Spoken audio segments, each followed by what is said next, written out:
Hello, everybody. It's me, Kirsten, and this is the It's Giving Mystical podcast. And this is your podcast for the week ahead, the week of April 24th. How you guys doing, man? I recorded those last two podcasts back to back before I went away, and I feel like I haven't talked to you guys in forever. I miss you. I hope everyone's doing well out there. It's exciting, April. They said it would be, and it is. There's something that's going to be with you this year, and it has to do with your authority. We've talked a lot about alignment, but let's talk for a second about authority. Let's talk for a second about the idea that someone else knows better, that someone outside of you is closer to God or spirit or source or love. This idea of the guru, identity archetype collapsing this year is valid. And there's something about really beginning to trust your body's signal. We've talked about this for years now, but it's just becoming more and more important. What does your body say about what's happening right now? What does your body say about the words someone's using, about the way that their body's signaling to you about the environment? Like, where is your internal guru? Where is your internal compass of this is of love? This is for me. This is not for me. This is not for love. And people can use all the right language. Think about this. Have you ever had someone who you know has been through a lot of therapy and they almost use the therapy to excuse their behavior or weaponize the conversation? Have you ever had that experience where it's not about, oh, I'm trying to understand myself better. It's about me trying to get a more sophisticated, psychologically coherent story with which I can continue to cause harm, with which I can continue to do what I want to do, but I have this neat little package wrapped around it.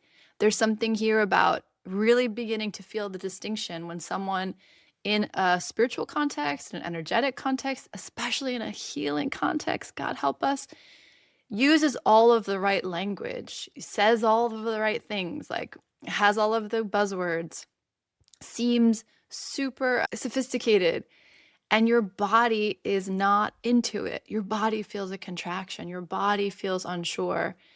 And we really, really, really, really want to trust our body's signaling. Someone can be speaking about, the trees, and it can open us and calm us and settle us and welcome us and be of love and be of freedom and be of truth in a way that all the beautiful language, all the fancy talk, all the sophisticated talk can have the opposite impact on us. There's what's happening on the surface, and then there's deeper down what else is happening. And the what else is happening is my body, what my body is signaling to me about the space, about my sense of safety, about whether this is something that expands me, opens possibility for me, opens space for a fuller expression of me, or this is a space that's trying to contract me. This came up when we were away. I kept talking about it because we were pulling cards together. One of my teachers, my hypnosis teacher, Stephen Leeds, he used to say, you have to be so thoughtful about your words in a healing context. And that is a tarot card reading, that's a hypnosis session, that's an energy session, that's even any kind of conversation where there's a power dynamic, which is just so often the case. Everything you say becomes a blessing or a curse. There's no neutral statement. And so I want you to notice when you hear people saying all the beautiful things about spirituality or about evolution or about quantum timelines or about love or about God, but your body is saying this is not of that. It's so comforting when someone speaks what's true. If you notice that when someone just is who they are who they are, is who they are, and they just are saying what's true for them in the moment, and there's no agenda, it's so calming. When someone is saying the most beautiful things, but there's an agenda behind it, your body feels that. There's a signaling that happens, an alarm bell that goes off, and your body is very aware of that. It's reading the system much more clearly than maybe you give it credit for. So I just say all of that because this idea of centering the authority, I don't need to explain why that is for me or that is not for me. I don't need to explain why that opens me or contracts me. I don't need to explain why that's in alignment for me or that's not in alignment for me. I get to just experience it and trust my body's bell with that, my body's signaling around that. So this whole year, when we're talking about alignment, but we're also talking about how we reclaim our authority, reclaim our agency, and get to decide for ourselves, is that a space for me? Is that a conversation for me? Is this, again, like a safe place? And I was watching Moulin Rouge on the airplane home. I love that movie. It's so frenetic. I forgot how frenetic it is. But they talk about like the vie bohème, right? The bohemian life. This idea of honoring love and beauty and truth and freedom above all things.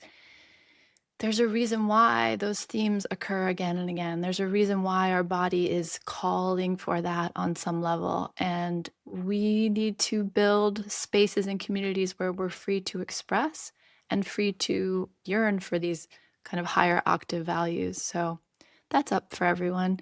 We're finishing up this Emperor Temperance Month. You might begin to notice that, again, the materiality of it might be consistent, but the felt quality is different. How things that you thought were one way are alchemizing, shifting, metamorphosizing into something else. And there's been so much healing this month. The concentration of Aries energy has given us so much potential to honor ourselves, to say like this, again, like this is for me, and I'm allowed to want that. And personally, it's been such a transformative month, and I hope that that's been the case for you as well. And an Ace of Pentacles week last week, I wonder what that was like for you and what you felt as a gift in the space, what you were offered. I was offered something that I did not see coming, and it's a beautiful alignment and a beautiful validation of where my heart's at and where I'm headed next. And that feels really good. So I'm excited about that. And it feels, yeah, like something I want to protect and tend to and put a little faith in. Part of the messaging that came through was, don't look a gift horse in the mouth. What do I do with this gift? Doesn't mean I take all the gifts, but like this gift that I was offered, I'm not sure what it means exactly. It might be a little too good to be true. It might have come a little too easily. And so there's a Scorpio suspicion that kicks in. But what if I just trust it? What if I trust that I know who I am, and no matter what happens, how I show up with that gift, I'll handle it if I need to pivot, and I can enjoy it if I have the opportunity to enjoy it. The card I pulled for us this week is the Four. My nails are a mess. Pardon me. My mother and aunts would not be pleased with me. I went surfing though, and it took off.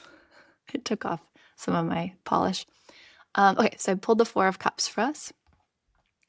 The Four of Cups is traditionally the card of frustration or impatience. There's a kind of, what would the word be? It's dissatisfaction, it's frustration. Four of Cups, so Cups is water energy. It's our emotional body, it's our heart, it's our feelings. And the Four is stability. So there's something about the Four of Cups that is talking about stagnancy, right? So because Four is creating structure, and there's a way in which the water actually doesn't want to remain still. Nothing good comes from stagnant water. And so the Fours and the water together create kind of this uncomfortable bedfellows. So when we have the Four of Cups, we're talking about something that feels a little bit stuck, a little bit stagnant, a lack of momentum. We can feel like we're spinning our wheels a little bit. We can feel like why isn't it coming in? Why aren't things changing? Why aren't things shifting? With the Four of Cups, there's this kind of standing water feeling where this just doesn't feel good. It feels like things are kind of festering or building, or there's a lack of release, a lack of change, a lack of flow. And when we talk about this card traditionally, it has this vibe of dissatisfaction and also contraction. So with the Four of Cups, there's this sense of dissatisfaction, but also locking in. Have you ever had a situation that feels frustrating, or you want something to change and you're looking at the table and you're like, well, it has to be one of these three things. I have to choose one of these three things, or this is only going to resolve in one of three ways. And we get hyper focused on it. We get so locked in on these three outcomes that we actually prevent the universe from offering a fourth option. We actually prevent the energy from flowing because we lock down on the water.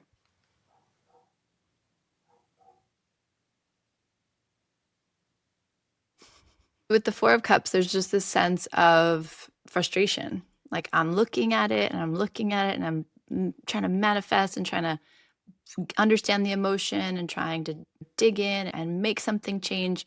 But there's a way in which there's a push against change. And so it causes internal swirling or stagnation.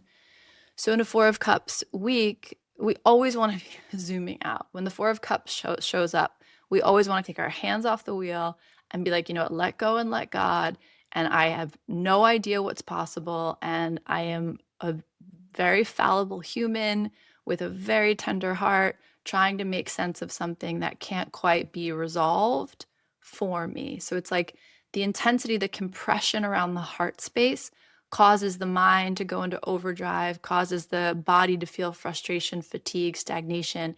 And there's this way, and I just kind of churn around the emotion. And so when the Four of Cups comes up, we want to really like, take a deep breath. We want to move our bodies. We want to not let the narrative carry us away. And we want to have this sense of, I actually don't know what's happening here. I'm just going to honor that I feel something. I feel yearning, desire, grief, ache, whatever the emotion is that's in your heart. And I'm not going to get sticky with it.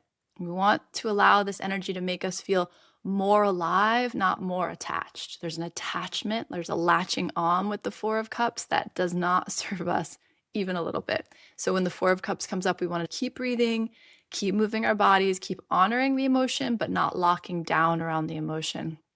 Keep honoring what we want, what we're being called towards, without getting super attached or super sticky with it.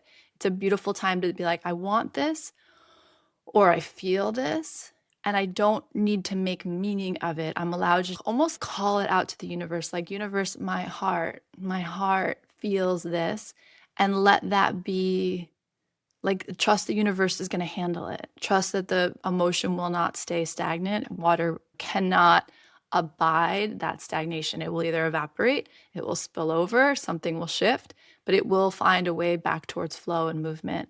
You can be the most hindering part of that during a Four of Cups week. Like, you can get in your own way around that on a Four of Cups week. Now, here's what's interesting about the way this card came in this week. First of all, it came in reversed, which again, like, it's not my vibe, but they've been speaking these reversals, especially on the podcast. And there's a sense of this actually resolving itself. So there's a sense that this Three of Cups, this Four of Cups, is not a new experience, but that it's something that we have been sitting with. There has been stagnation. And now the universe is, let me resolve this with you. Let me help you find movement again. Let me help you find flow again. There's a way that the Four of Cups this week actually comes in less as a moment of stagnation, less as something we're wrestling with, and more as a resolution, like an opening of the doors, an opening of the dam, an opportunity showing up, something that actually soothes and works with whatever our heart has been aching for.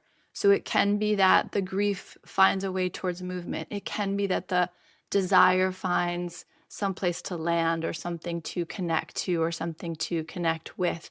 There's something about how I've been in this buffering pool of stagnant water around this thing that means so much to me, that's in my heart, that's in my emotional body, and the universe coming in and being like, I told you I wouldn't leave you. I told you I wouldn't drop you. I told you that I heard you. Just because you couldn't see how this is going to resolve doesn't mean I ever left you, right? It's like what's that like poster from the 80s, which I like loved as a child, that was the two footprints on the sand, and then the guy being like, well, why, when I was at the hardest times in my life, were there only one set of footprints? And it was like, well, because God was like, well, I carried you during those times. I never left you. I just carried you when it got hard. There's something about that energy. Do you remember what I'm talking about? It's like a motivational poster, but it's such a beautiful idea, right? That God never leaves you, that spirit, your ancestors, your angels, your guides, they never abandon you. Sometimes they have to carry you. This feels like a recognition that you've been carried. The energy of this card can have this feeling of like, I've been left, I've been abandoned, I ache, and no one hears me. And there's something about the way it came in reverse that's like, I was here the whole time. I heard you the whole time. I've been cooking this up behind the scenes the whole time. Because that's the idea with the Four of Cups, is that you're so concentrated, you're so stuck that you don't see the miracle. You don't see the Ace of Cups, the one cup that's being offered to you from God's source, which the Ace of Cups is the card of falling in love, the card of, oh, wow, I forgot that my heart is always seeking expansion. I forgot that even in my wounded humanity, I can still fall in love. That's the energy of that cup that's being handed to us in the Four of Cups. And this, there's how God or Spirit is handing you this fourth cup, but you're so focused on the three cups that you're like, I'm all by myself. I'm walking on the sand. There's only one set of footprints. And God's like, I had you the whole time, man. Relax. There's that kind of energy. So it feels really good. And it feels like something about your work has paid off. So maybe it's your patience, maybe it's your diligence, maybe it's your ability to keep showing up on the mat. I'm told you guys I'm studying with Kim Krantz a little bit, and she said something that she said a lot of times, but I really heard her this time. She talked about her drawing teacher, and her drawing teacher used to say to her, if you draw and draw and draw every day, and you show up to the page with love in your heart, and you keep at it, one day the line will come alive. And when the line comes alive, that's when your work really begins to impact people because you're channeling something much bigger than yourself. There's something here about you showed up every day. You came back to your journal. You drew and you drew and you drew, even when you were lonely, even when you felt like God had abandoned you, even when you felt like your heart ached, even when you felt like the grief was overwhelming, even when you felt stagnant, even when you felt stuck. And it's like this week, the line comes alive. And you're like, oh, I see you. It's just this energy of, see, it was all cool the whole time. Like the line was gonna come alive. I never abandoned you. Here's an Ace of Cups. There's something really beautiful about just the recognition that we're never left. It's never over until it's over, and even then, who knows? And we're never really left behind. So even these moments of stagnation, even these places where we're swirling in our own emotional waters, is not for no reason. Sometimes that's the vibe. Sometimes the vibe is, let's sit here and just stew for a little while. And as we're stewing, keep honoring ourselves, keep loving ourselves, keep showing up to the page, keep showing up on the mat, keep showing up for ourselves until the stagnation resolves itself. And then who are you? Who are you when you've endured that? Who are you when you've existed in that contraction, in that stagnation, and then found flow again? That's actually a very beautiful movement. So that's what I got for you for the Four of Cups. Let me see if there's anything else.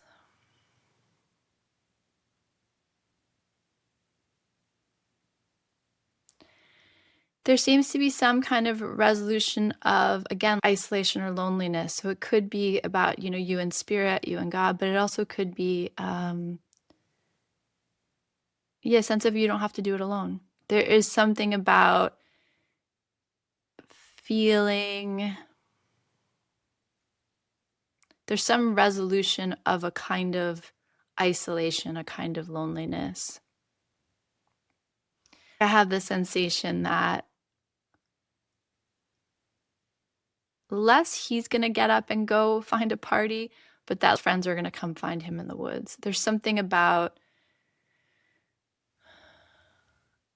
I don't know, you getting out of your own way with help from spirit, but also you getting out of your own way with help from other people. There seems like there might be some contact made this week that will feel just warm, just like, oh, I don't have to do this by myself. I do have my people. I am held much more widely than maybe I appreciate or realize. So, all right, cool. Four of Cups. Yeah, let's see how it goes. If you find yourself in a bit of stagnation this week, okay. Keep showing up to the page, keep showing up on the mat, whatever your practice is.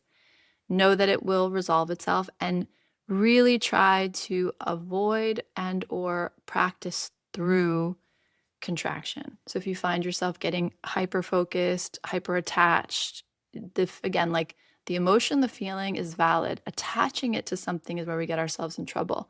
So how can I allow myself to feel this more fully so I am more alive in my truth without becoming more attached? That's kind of the medicine for the Four of Cups. Knowing that something is cooking. There is some way in which the energy will find movement, will find expression. And oftentimes it's just about patience. And it's okay to feel dissatisfied and frustrated, but like it is what it is. Sometimes we're in that spot.